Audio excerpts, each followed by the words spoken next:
Sins of a Solar Empire 2 is a war-focused, real-time strategy 4X hybrid game featuring great-looking and tactically rich simulated space battles. But kinetic warfare is just one aspect of the gameplay on offer here. Sins 2 features diplomacy with alien empires, research and development, the exploration of new star systems, and a detailed economic simulation too. In this video, we'll examine some basic economic strategies for each of the three races in Sins 2 and how you can apply these to improve your own games played with other players, whether human or computer. The Trader Emergency Coalition are the undisputed masters of economic warfare in Sins 2, but their economy can take a little while to get off the ground. They have the strongest raw credit economy in the game, leveraging trade to purchase other resources as needed. Ships and upgrades require a mix of resources, but the TEC typically consume less crystal than the Vasari or Advent. Like their alien rivals, the TEC will want to grab resource-rich planets early, but have more options available for their exploitation. The TEC's trade point system is powerful, but focusing on the longer-term investment of trade stations too soon can constrict an early game economy as trade ports are a little pricey. Building research stations to reach critical military and industrial boosting techs is crucial at this stage.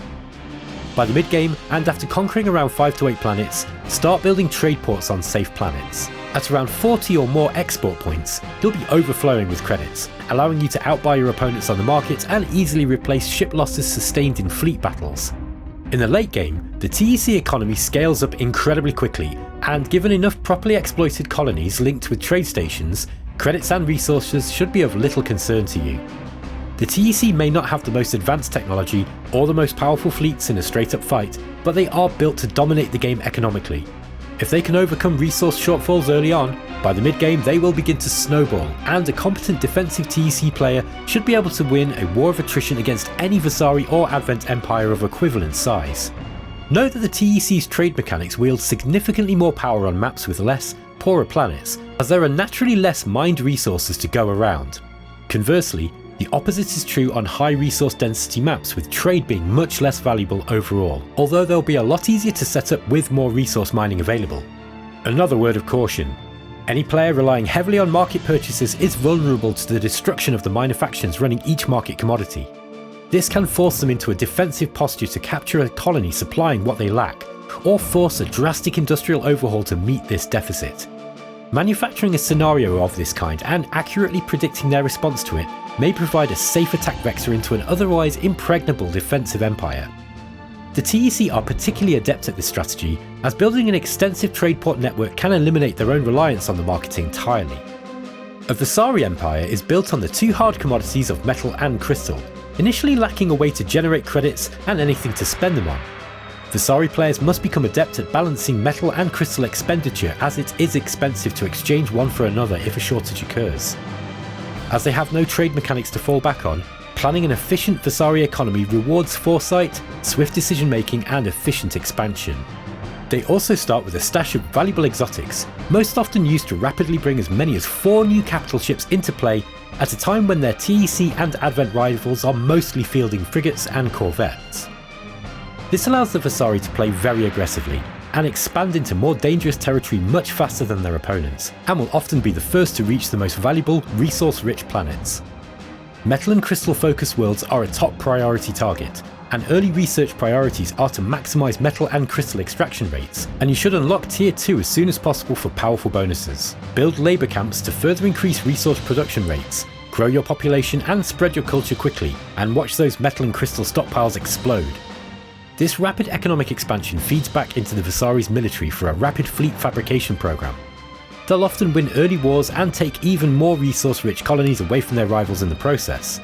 This incentivizes the Vasari to remain on an aggressive footing, constantly attacking weaker neighbours to dislodge them from valuable industrial worlds, conquering them directly through invasion or indirectly through raiding and misdirection tactics, forcing a mistake that leads to the loss of a valuable colony. The Vasari's unique ability to steal resources using Tesseract Raider corvettes provides an enticing economic incentive to attack enemy worlds that they cannot capture outright. Indeed, the Vasari are experts in guerrilla warfare and scorched earth tactics too.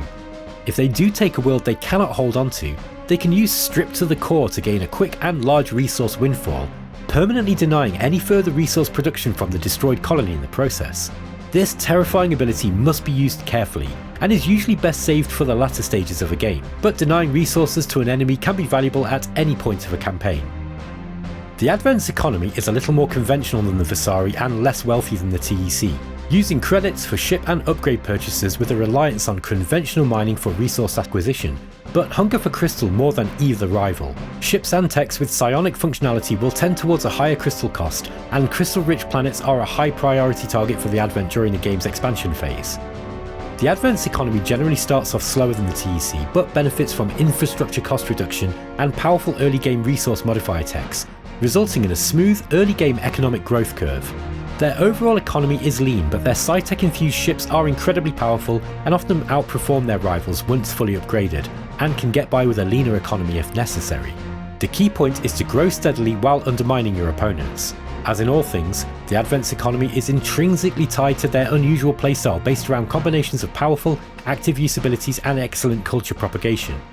But like the Vasari, they do rely on aggressive actions to weaken or steal resource production centres, as they generally cannot outperform a well-established TEC empire in terms of raw output. Also, the Advent Reborn and Advent Wrath play somewhat differently here. The Advent Wrath have a more conquest-based economy, utilising offensive unity abilities and a more aggressive playstyle overall to take territory from their rivals. Meanwhile, the Advent Reborn are more about sustainability, able to regenerate and resurrect their own ships after battles, spending less resources overall to keep them in the fight, which can make them a tenacious foe in a war of attrition.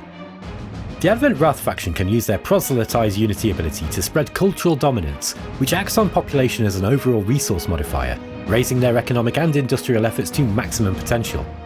This same ability can be used aggressively to reduce the economic output on enemy worlds too. The Advent Reborn do not have this ability, but may still spread culture using the Temple of Communion orbital structure for similar, if less immediate effects. Note that both Advent factions are particularly effective with this process. The Wrath can also use conversion to steal a suitably prepared colony completely, and in combination with military actions on other fronts, could be a 1-2 knockout blow that cracks an enemy's industrial output, stalling their production of warships and further economic development and leaving them ripe for conquest. One of the Advent's most powerful abilities is Domination, which can be used to steal enemy ships. This allows Domination-equipped fleets to grow without spending credits, metal or crystal, with the added benefit of gaining access to ships they cannot build themselves. The Advent Wrath's Deliverance engine can project a dominance effect onto nearby enemy planets to quickly convert enemy ships and turn the tide of a battle. Each of the warring factions in Sins of a Solar Empire 2 have their own unique approaches to economic development, and whether they grow through trade, raiding or conquest, there are many avenues to explore. These are just the very basics, and we hope you find them useful as a foundation for developing your own winning strategies.